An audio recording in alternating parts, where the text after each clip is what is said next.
Do you hear that? That sound, that melancholic music. Dying innocence, you say? No, my child, no. That is the sound of the gift we offer up to the Pantheon. Do not be afraid. Know that we are here to offer you the truth.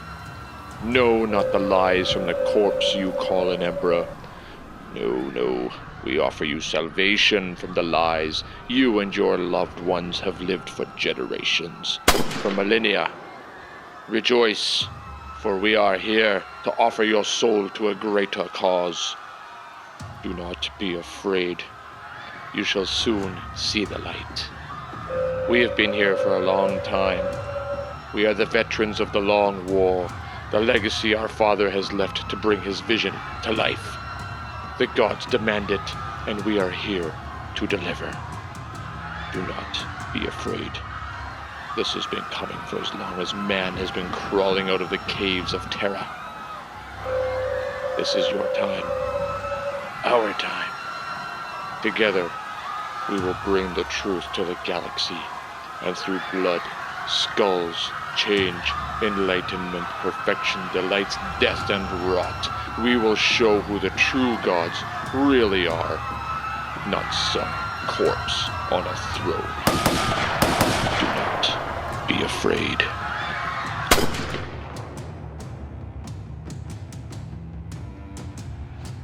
Welcome back, my friends and family, to the conclusion of the 5-part series of Starting an Army.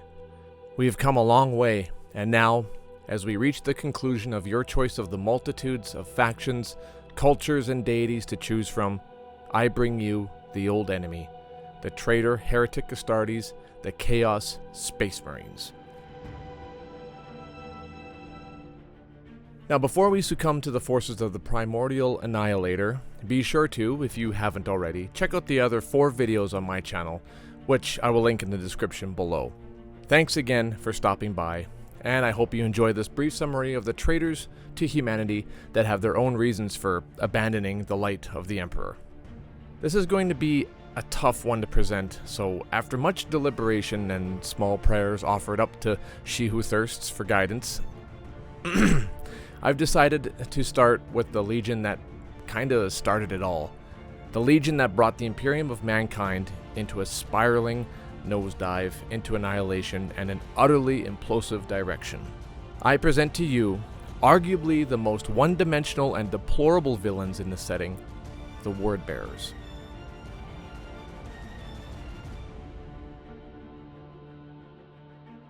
During the Great Crusade, some 10 or more thousand years prior to the 40K setting, a certain individual managed to manipulate and deceive half of this faithful legion of Astartes down a dark path to chaos worship. In the Warhammer community, it's almost a forbidden name to speak, but for my nephews whom I make these videos for, I'll say it. Erebus. A dark apostle who is so undeniably despicable, he is the first villain everyone can agree they wholly and undoubtedly despise. There's not a single person I know of that says, hey, Erebus is a wicked villain, he's awesome. No. Everyone hates this creature. He's the one who brought Horus Lupercal, War Master of the Luna Wolves, down his dark path to becoming the living embodiment of all 4 Chaos Gods, the ultimate champion in which to use to bring down the Emperor, his beloved father, and humanity with him. I'll stop there because this story arc will take us down a 3-year long road of me retelling the 64-ish books or so I've read on the heresy. Let's just say the Word Bearers are terrible and are the first of the Space Marine legions to have discovered the true nature of the Immaterium and the powerful godlike entities that reside there. They dedicate their lives to what they call the primordial truth, and bringing that truth to every living person and thing that exists in the galaxy. And by bringing the truth, I mean mass execution rituals as offers to whichever god they want power from. They even offer up their own bodies as vessels to house powerful demons, combining the tactical superiority of their enhanced genetics and the ethereal power of the warp to create mutated, possessed death machines to fight against anyone or anything that opposed them. The word bearers spread dark gospels and promises of enlightenment to unsuspecting worlds, where people then become dedicated servants or willing sacrifices, well, mostly unwilling sacrifices if I'm being honest, to these dark gods. The word bearers aren't sworn to just one of the 4 chaos gods, rather they are followers of chaos undivided, drawing favor from all 4 of them. They have among them some of the most powerful dark apostles who are able to speak in the tongues of the damned, and summon demonic allies or enshroud entire planets or battlefields in etheric energy, allowing demons to spawn on the battlefield or on unopposed worlds to feast on the souls of their enemies. They have powerful psychers and possessed soldiers that can tear things up on the battlefield, especially when they use all 4 gods and their gifts on their troops and space marines. They have a very priest-like aesthetic, wearing red armor, robes, and carrying along their multitudes of scripture, and even carving words into their flesh as words of power to have continuous favor from the gods. If you're in your city and you see troops in dark red, don't rejoice at the sight thinking they're blood angels. Check for tattoos, long ribbons of script hanging from their pauldrons or chest pieces. And also, another dead giveaway is all the horns and spikes sticking out of their skin. Word bearers, gnarly experts in everything warpish and demonic. If you like having strong troops with blessings from the dark gods and demonic allies on your side, this is a nasty army to field who have an answer to any threat foolish enough to stand in their way.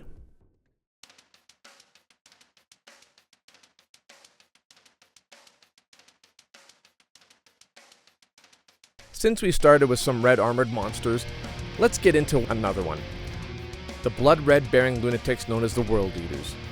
Rigged with terrible cabled contraptions embedded into their brains known as the Butcher's Nails, this legion is constantly, without rest, forced into such a blind and mindless rage and excruciating pain that the only way for it to subside is if they're spilling blood. Even if it's their own guys, they don't care, for it does not matter from which the blood flows as long as it does. You can probably imagine which chaos god these psychopaths follow. Yeah, you guessed it, Khorne. No, not that Khorne. Okay, it's getting old, right? Khorne berserkers and other chainsaw and chain axe wielding monstrosities prefer using close combat as their method of choice when it comes to spilling blood.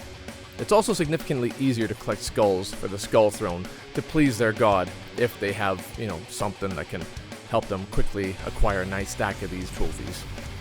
If you're big on long charges and unmatched hand-to-hand combat and fast charging with minimal shooting, if any at all, then the World Eaters are a good choice for you. They have a Primarch too, who is basically the angriest creature in the galaxy or even in the warp. Angron, which is basically a fancy play on words that just means he's basically angry, is a titanic ascended demon prince that went all in during the Horus Heresy when he joined his brother to take down the Emperor.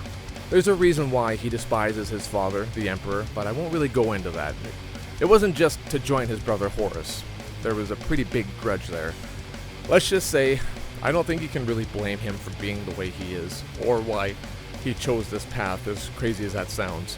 On the tabletop as of 10th edition, you are able to bring Angron, who is an absolute menace to anything he charges into.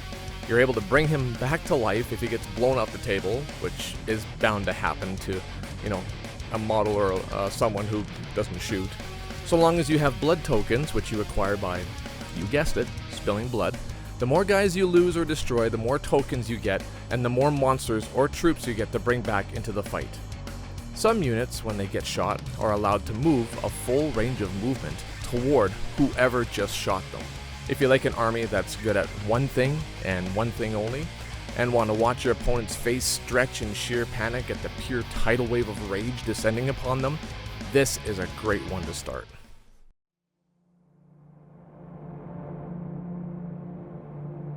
Do you smell that? No, that's not a fart. That's Mortarion and Typhus's boys shambling up the field to spread their toxic demonic viral pestilence upon you. Meet the Death Guard. Before their fall to chaos, they were the absolute definition of endurance, often being the army chosen to grind away unwavering against their foes, fighting in the mud and guts of their enemies with a constant, slow, and determined push. Now, with blessings from their beloved Chaos God, Grandfather Nurgle, they are even more resilient to every enemy that comes at them. Heck, some armies can't even come within bolter range without succumbing to the toxins they are infected with. Most humans couldn't last 5 minutes in the presence of one lone plague marine without coughing his lungs out, or turning into a poxwalker or something worse. Mortarion is the Primarch of the Death Guard, a begrudging and merciless warrior who was once a loyal son to the Emperor, like all the others, except Angron. Angron hates his father. But Mortarion soon fell to chaos shortly after his brother Horus, and descended down the dark path of dark enlightenment and became a dark demon prince himself. Sprouting wings like a moth, Mortarion is a nasty opponent capable of removing any advantages his opponents have over him. His lantern obliterates anyone within range, and his scythe can carve space marines by the dozen with ease, if they can even get close enough to him without dying of some horrible Nurgle disease. Contaminated tanks and plague mortar launchers bombard enemy positions, while thousands of undead zombie-like walkers shamble up the field to get close. Deathshroud Terminators, which are like Terminators only they're significantly stronger and more resilient thanks to their gifts. They wield scythes like their gene father Mortarion, cleaving through armor like a rusty nail pounding through flesh. They have everything from blight haulers, bloat drones, flesh mowers, and good old half-decomposed space marines that are stronger, well, more resilient to damage anyway, than normal space marines. If you want an army that is strong, toxic, but slow and determined, the Death Guard can and will deliver.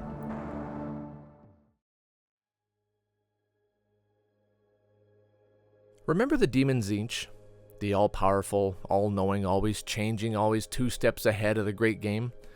Well, there's a Space Marine Legion who, before eventually falling like the rest of their brother legions in this category, were absolutely fascinated with the warp. Not fascinated like the fanatical ward bearers who want to just use their power and kill people to feed on that power. No, this legion was fascinated by it because they wanted to understand it, learn about it, and use it to reach higher potential and to become enlightened. Well, the Thousand Sons, Space Marine wizards basically is what they were, delved heavily into the practice of harnessing the power themselves and using it without the blessings of the gods. And without once again turning this video into a 2-hour debate of, about who did what wrong and why they got to this point, I'll just say things worked out very poorly for them. They became enslaved by the Chaos God Tzeentch, who made a bargain with the Thousand Sons Primarch, whom wanted to find a cure for his soldiers' ailment. But instead of finding salvation with the worship of this conniving deity, he was manipulated. Most of this army consists of Rubric Marines, hollow shells of armor that contain literal dust of the Space Marines' former selves. The only ones able to even have an original thought are the sorcerers or the higher-ups like Magnus, their Primarch, who basically doomed them all, or Ahriman, who is still trying to find a cure for the spell he used on the Rubrics and caused the whole issue of being dust-bound armor in the first place.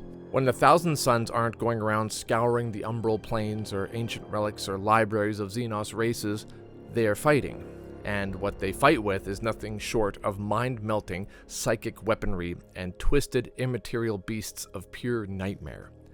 The Rubric Marines, the Dusty Boys, are armed with infernal bolters, much like bolters of majority of the Space Marines' Loyalist and Traitor Legions, except these ones are laced with infernal energies that pierce almost anything. Along with these, they use warp flamers. I doubt I have to go into any detail on these. On top of that, some use insane magical Soul Reaper cannons. They have tanks, land raiders, and even demon engines, but the most powerful, in my opinion, are the characters themselves, like Azek Ahriman, or their Primarch beast of a man turned demon, Magnus the Red. Magnus can turn enemy weapons into hazardous pipe bombs that can explode in their hands, or unleash Tzeentch-level hurricanes of psychic death, devastating city blocks with his mind. And, if you're lucky enough, if you want to call it that, you can see him unmake tanks and the most devastating opponents with his staff. Mutilith vortex beasts are another treat the followers of the ruinous god offer enemies, in the form of raw warp energy that can be used to harness beams of immense power or to boost psychers around it. And it's no slouch in melee combat either. Look at this monstrosity. Who would want to face it in melee anyway? These guys are just as nefarious and powerful as all the other Chaos Legions, only they have the help of psychic amplification, taking an already unbeatable army and making them all the more insane.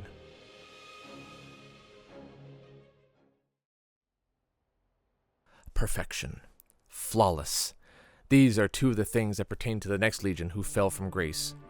Being a legion that was the ultimate underdog, being the smallest in number during their founding, there was a lot of expectation riding on these guys, especially when the other legions had full ranks, large numbers, and a true purpose and culture. To make up for this drawback, the Primarch, Fulgrim, led a handful of his legion to peacefully take an entire planet through diplomacy and flawless interpersonal skills. These incredible Space Marines would become known as the Emperor's Children. Such an honor to be bestowed upon such a legion, for none of the other legions could match the integrity, dedication, or blisteringly phenomenal abilities of the Emperor's Children. However, not all great things could last. During the Horus Heresy, Fulgrim and his sons was in the tail end of taking over a hostile planet of lizardmen when they stumbled across a temple, where a sword surrounded by drugged-up naked lizards writhed and sang, listening to the most unnerving music they had ever heard. Fascinated by the scene around him, Fulgrim took the sword, spelling doom for himself and his entire legion. The entire Laren lizard people had succumbed to a deity who demands complete obsession and flawless perfection from its servants. She who thirsts. The legion fell to depravity shortly after their Primarch became obsessed with everything around him. The sword he took from the Laren world helped push him toward chaos, and he soon joined his brother Horus in his battle for Terra out of pure boredom. The Emperor's Children use their incredible abilities and obsessions to over-the-top perfection, no matter what manner of art or warcraft they are putting their abilities toward. The music these Marines heard drove some to ecstatic madness, making them do everything in their power to hear the Song of Slaanesh again and to try to recreate it by any means necessary. Some found the pain of bodily harm to be pleasant to a point that I won't get into because it's not appropriate for the audience I'm directing this video toward. Anyway, anything and everything these guys do is cranked to 11 24/7. Noise Marines use sonic blasters to emanate Slaanesh music to make minds literally explode. Exalted champions that crave to find a rival that can best them so they can improve beyond their already insane abilities. One character, as depraved as they come, Lucius the Eternal, is blessed by Slaanesh to be immortal, allowing him to come back to life through whoever is able to fell him in battle, so long as they take pride in doing so. Their shooting is incredible, their swordsmanship unmatched, and their obsessions beyond comprehension. If you want to field an army as beautiful, talented, and arrogant and cocky as these bright pink lunatics, search no further. Grab some drugs, crank the tunes, and enjoy the ride. If only they could just work together.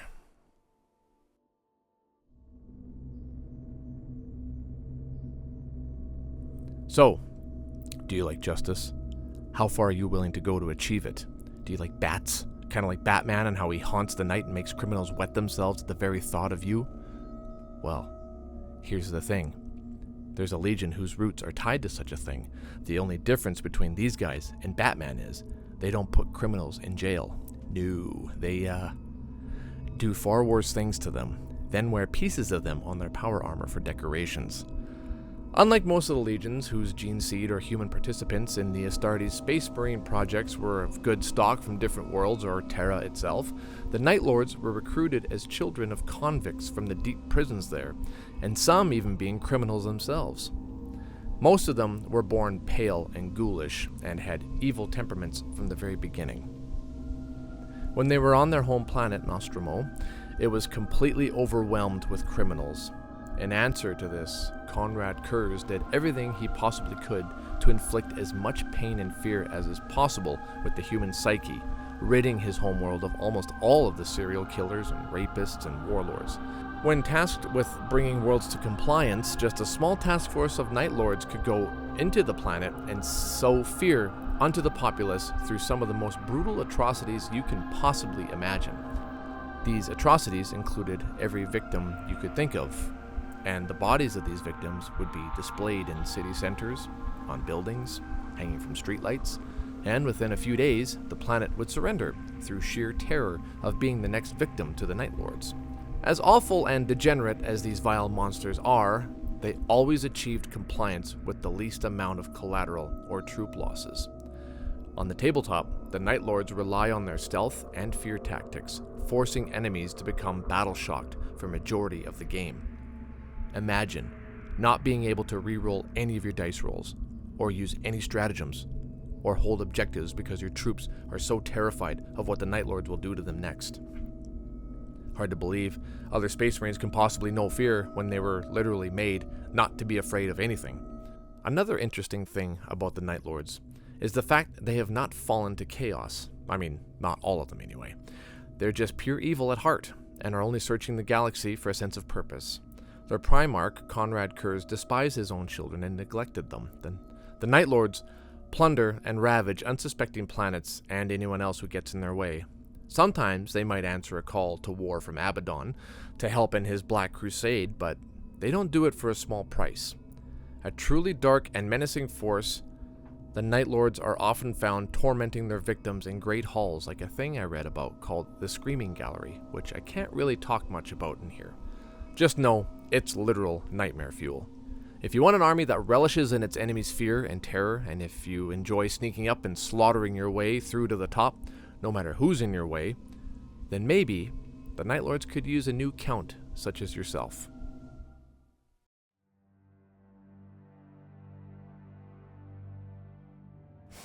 Have you noticed anything suspicious lately? Someone acting a little out of character? Look around you.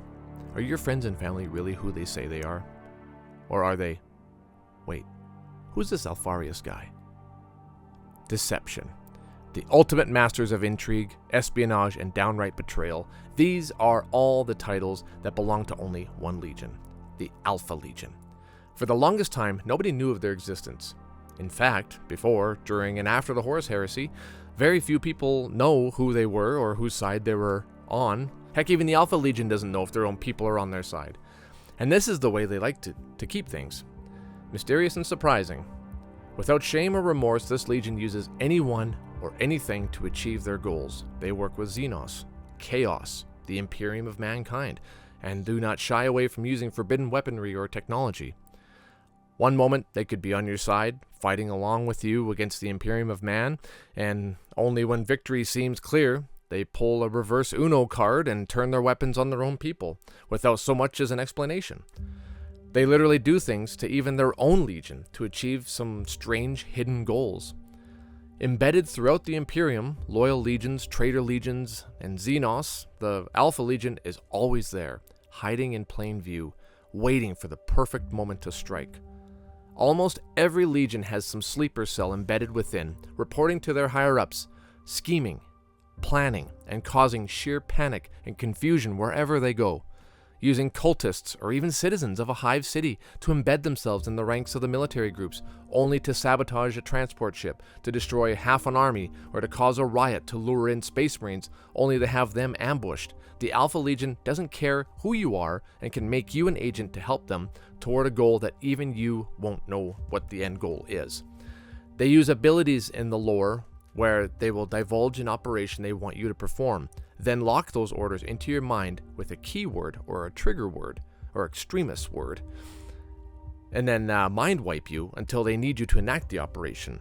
Once the keyword is used, no matter how close you've become with the targets of the Alpha Legion, like who you've embedded with and, might even fall in love with, no matter if some of those people are your own family, once the extremist word is used to awaken you, you will sacrifice your own life to see it through without question.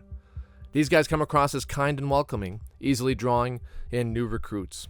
When playing as Alpha Legion, you can use your army to have the ability to have the infiltrate keyword, where you can set up anywhere in no man's land on the battlefield, putting in strong units on top of objectives right off the hop. Another awesome stratagem they have in their pocket is that when they destroy a unit that has the deadly demise ability, like a tank, like something that's about to blow up, Instead of the player who just had their big tank destroyed by your units rolling a dice to see if it detonates, it just automatically does, causing the max amount of damage, causing a massive explosion that can engulf any enemies around it. They can move behind buildings when models get too close to them, and they can use stealth to make them difficult to hit. If you like scheming and being one step ahead of your enemies, the Alpha Legion might be the way to go.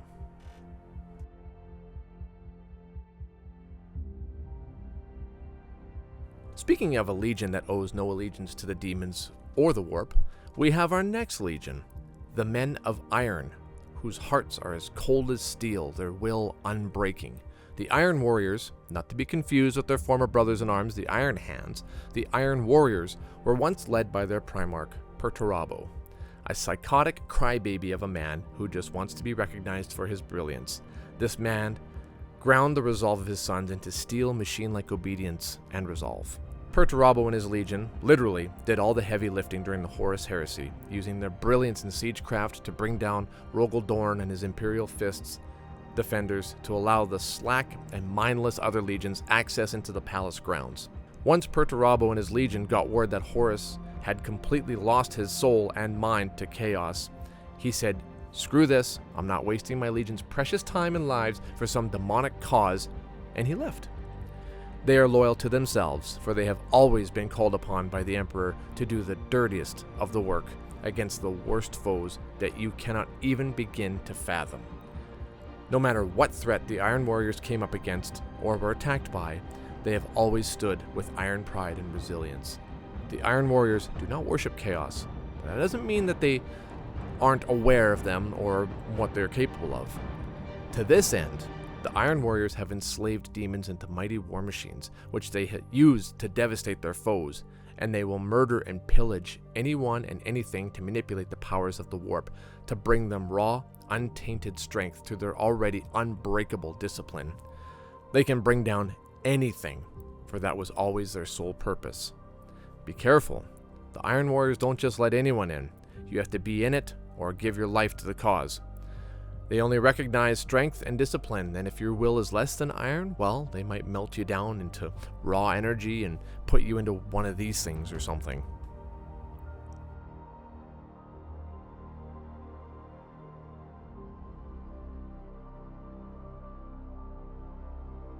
Next up, we have basically the veterans of the Long War, the original usurpers of the Golden Throne during the Horus Heresy. The Black Legion is the epitome of hate.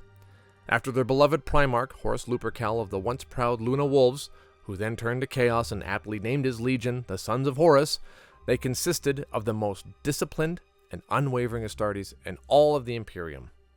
To be a Luna Wolf was an honor not many had achieved. Horus had become War Master, not for his brilliance in strategic maneuvering, or his high linguistics to communicate with anyone on their level, or his physical and martial prowess. No. He was named War Master because he was adept at all of these things, and then some. Until, of course, our favorite word bearer, Erebus, sowed the seeds of chaos and corrupted him. Abaddon, one of the elite guard of the War Master, one of the Mournival, followed his beloved father down his dark path into madness, hoping one day that he might awaken from the cloud of chaos, but it wasn't to be. After Horus was slain by his father, the Emperor of Mankind, the sons of Horus fled into the stars with promises to finish what their father had started. Now, more than 10,000 years later, Abaddon is the new War Master. Considered one of the most powerful space marines around and resembling his father in his physique and mannerisms to a point, he continues his black crusade against the Imperium of Mankind. Being one of the only legions that attempts some semblance of unity and teamwork, they are one of the bigger threats to the many the Imperium of Mankind face in the 40th millennium. With a mixture of all the things I mentioned previously, like possessed soldiers, dark apostles, ancient heresy, eretech, and much worse, they are one of the deadliest legions to face, as they call upon the dark forces when they need them. Abaddon hates the demons for what they did to his father, so instead of fighting them head on, he uses them for his own means, like the Iron Warriors do. If you want a solid, hardened, and vengeful army that can spearhead and crush opponents in pure disdain and martial discipline, the Black Legion is always recruiting. So, there you have it. The Legions of the Doomed Heretic Astartes, and also the end of the 5 video series of starting a Warhammer army.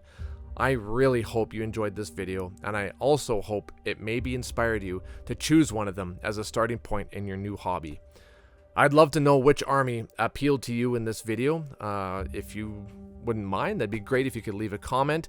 I always reply and welcome any feedback. If you like this video and or the other 4 I made and would like to learn more about these specific armies or about one that might not have been mentioned in this series, let me know. I hope you have fun in your hobby and find an army that matches your playstyle and personality. Thanks again for watching and take care. Maybe I'll see you guys again soon.